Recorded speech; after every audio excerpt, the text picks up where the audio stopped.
All right, everybody, we're going to start off this ed puzzle talking about two different temperature scales. You're used to Celsius temperature, 0 degrees Celsius. This is where water freezes, okay? And then if we went over here to, say, 100 degrees Celsius, this is where water boils. Because the Celsius scale is based on what substance? That's right, it's based on water. Now, Kelvin temperature is what we're going to have to use in this next unit. When we deal with gases, we have to use Kelvin temperature scale. And the reason is, if we went below this point on the scales, you would have negative numbers, okay?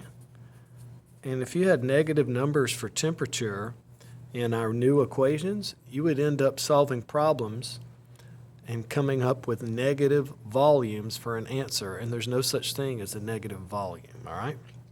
Now, this is very simple. 0 degrees Celsius, where water freezes, that is 273 degrees Kelvin, all right?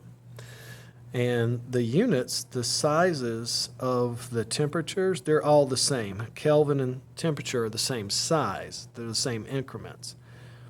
If you go all the way back on the Kelvin scale to 0 on the Kelvin scale, that is called absolute 0, okay?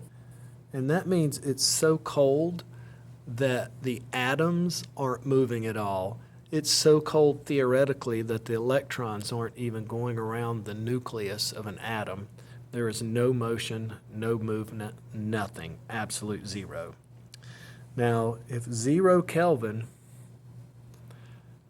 is right here, then that has to be negative 273 degrees Celsius if all of the temperature grades are the same size, right?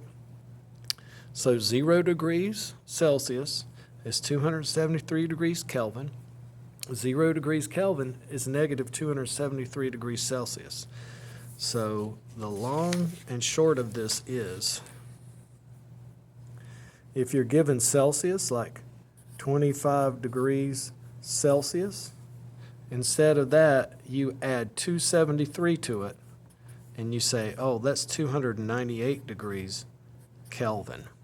That is how you use Kelvin. Anytime you're given Celsius in these problems, add 273 and you'll get the correct temperature in Kelvin. All right? That's it.